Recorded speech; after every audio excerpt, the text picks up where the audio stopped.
My dear friends, भारतीय इतिहास में मुगल काल का एक शासक औरंगजेब, जिसके बारे में बहुत कुछ चर्चा होती है, तो उसी का चलिए आज परिचय जान लें कि औरंगजेब का जन्म 3 नवंबर 1618 ईस्वी को उज्जैन के दोहाद नामक स्थान पर हुआ था। औरंगजेब के बचपन का अधिकांश समय नूरजहाँ के पास बीता।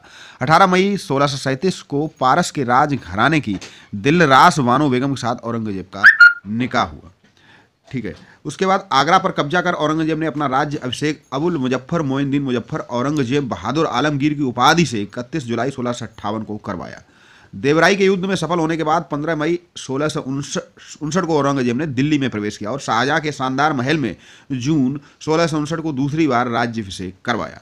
औरंगजेब के गुरु थे मीर मोहम्मद हकीम। औरंगजेब सुन्नी धर्म को मानता था, उसे जिंदा पीर कहा जाता था। औरंगजेब इस्लाम नहीं स्वीकार करने के कारण सिखों के 9वें गुरु तेग बहादुर की हत्या औरंगजेब ने हत्या करवा दी थी। जयसिंह और शिवाजी के बीच पुरंदर की संधि 22 जून 1665 को संपन्न हुई। 22 मई 1666 को आगरा के किले के दीवाने आम में औरंगजेब के समक्ष शिवाजी उपस्थित हुए। यहाँ शिवाजी को कैद कर जयपुर भवन में रखा गया। औरंगजेब ने 1679 ईस्वी में जजिया कर को पुनः लागू किया। औरंगजेब ने बीबी का मकबरा का निर्माण 1679 में औरंगाबाद महाराष्ट्र में करवाया। 1686 में बीजापुर एवं 1697 में गोलकुंडा को औरंगजेब ने मुगल साम्राज्य में मिला लिया। मदन्ना और अकन्ना नामक ब्राह्मणों का संबंध गोलकुंडा के शासक अब्दुल हसन से था। औरंगजेब के समय जाट विद्रोह का नेतृत्व गोकुला और राजा राम ने किया था। भरतपुर राजवंश की औरंगजेब के शासनकाल में जाट नेता एवं राजा राम के भतीजे चूड़ामन ने डाली। औरंगजेब के समय में हिंदू मनसबदारों की संख्या लगभग 337 थी और जो अन्य मुगल सम्राटों की तुलना में अधिक थी।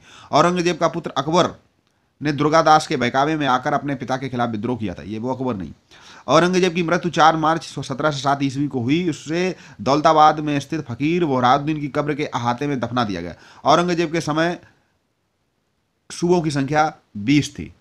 चलिए और कुछ जान लेते हैं। मुगल काल में रुपए की सर्वाधिक ढलाई औरंगजेब के समय में हुई। आना सिक्के का प्रचलन शाहजहां ने करवाया। जहांगीर ने अपने समय में सिक्कों पर अपनी आकृति बनवाई, साथ ही उस पर अपना और नूरजहां का नाम अंकित करवाया। सबसे बड़ा सिक्का संसव सोना का था।